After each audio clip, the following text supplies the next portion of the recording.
Morning everyone. আজকের সকালটা অনেকটা দেরি করে শুরু হয়েছে, কারণ কাল রাতে ভালোই বৃষ্টি হয়েছিল, সেই জন্য আজকে আর সকালে মাঠে যেতে ইচ্ছে করেনি।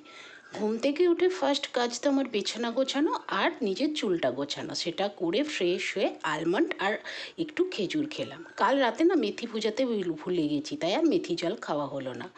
ঘরে ছিল দুধ, সেই সুযোগের মকা নিলাম আর কি। তারপর এদিক ওদিক গড়িয়ে বাজিয়ে দিলাম 11:30। তাই চটপট রান্নাঘরে এসেছি রান্না বসাতে। একদিকে ভাত বসিয়ে দিলাম আর একদিকে ডালও সিদ্ধ হয়ে গেছে, ভাতেও ফুট উঠে গেছে। ভেবেছিলাম একটু ডিমের ঝোল করব, তারপর ভাবলাম না, ডিমটা আজকে একটু অন্যরকম করি।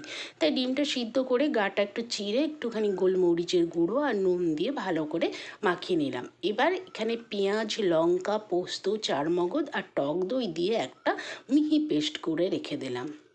কড়াইয়ে তেল দিয়ে ডিমগুলোকে হালকা করে ভাজবো, বেশি ভাজবো না। এরপর গোটা গরম মশলা দিয়ে আর দিয়ে দিলাম ওই মশলাটা ভালো করে কষানো হয়ে গেলে আবার গোলমরিচের গুঁড়ো, ধনের গুঁড়ো, নুন, চিনি আর একটু বাটি ধোয়া জল দিয়ে ডিম দিয়ে ভালো করে কষিয়ে নিলাম।